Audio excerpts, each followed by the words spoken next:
जन्म में आप हमारी माता बन के आना, हम बेटा बनकर दूध पी के आपके स्तनों के दान का ऋण चुकाएंगे। वही धरा इस जन्म में यशोदा बनी और वही नारायण कृष्ण बन के मैया का दूध पी रहे हैं।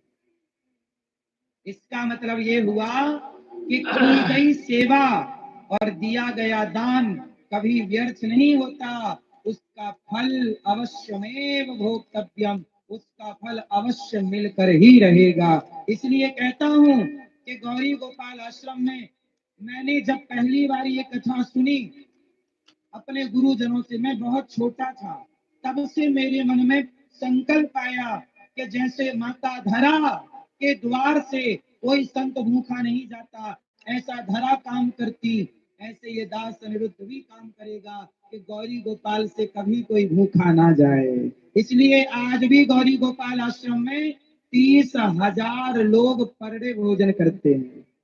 भारत का सबसे बड़ा लंगर, सबसे बड़ा भंडारा, सबसे बड़ा अन्न क्षेत्र गौरी गोपाल में चलता है, घंटे चलता है। आप कभी भी आकर चेक कर सकते हैं,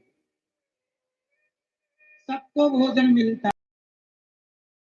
दूर से बिहार से भी भक्त जाते हैं, झारखंड से भी जाते हैं, और भगवान के भक्त नेपाल से भी आते हैं, वृंदावन गुजरात से आते हैं, महाराष्ट्र से आते हैं, पंजाब से आते हैं, मध्य प्रदेश से आते हैं, छत्तीसगढ़ से, जहां जहां से भक्त आए, सबको वृंदावन आने वाले भक्तों को पता है कि भोजन जब होटलें रात को देती बंद हो जाती है, तब भी गौरी गोपाल में रात के 2-2 बजे भी भक्तों को भोजन मिलता है।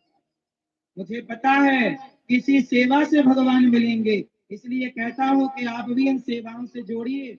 मैं आप लोगों से भिक्षा मांग मांग कर सेवा करता हूँ।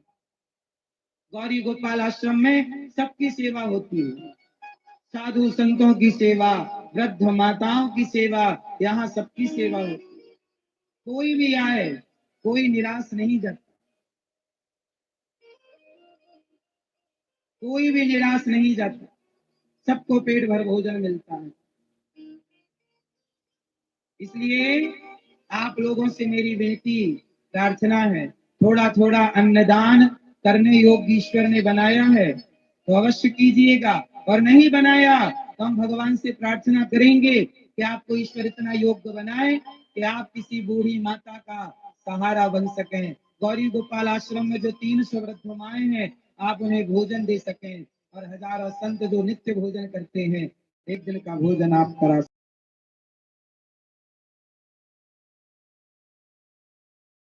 बनाए।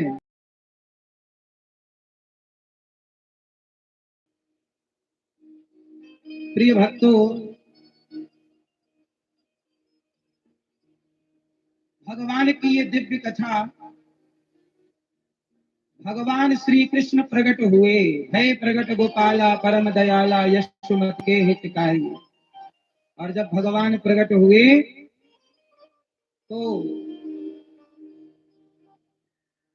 वसुदेव जी के पांव की बेड़ियां खुल गई, हाथ की हथकड़ियां, और भगवान को लेकर जैसे ही चले, संसार का हर बंधन जो वसुदेव जी के पास था, हर बंधन से मुक्त हो गए। अच्छा एक बात बताओ, आप लोग बंधे हुए हैं कि मुक्त हैं? परिवार से, जिम्मेदारियों से आप में से कितने लोग बंधे हुए हैं? मैया सुन लो मेरी माँ, कितने लोग बंधे हुए हैं? जोर से बंधे हैं? किससे बंधे हो? जोर से। परिवार से। और किससे बंधे हो? किससे? किससे? जिम्मेदारियों से। सुनो, आप लोग कह रहे हैं कि हम बंधे हुए हैं, आप कैसे बंधे हैं जरा सुनिएगा। आपने कहा ना कि हम बंधे हुए हैं परिवार से, व्यापार से, जिम्मेदारियों से। क्यों भाई, आप लोग भी बंधे हैं? हाँ या ना? बोलो हाँ कि ना। भैया आप लोग कह रहे हैं हम बंधे हैं। अब सुनो, एक गधा था, आप लोग कैसे बंधे हैं वो समझा रहे हैं आपको। जरा सुनिएगा।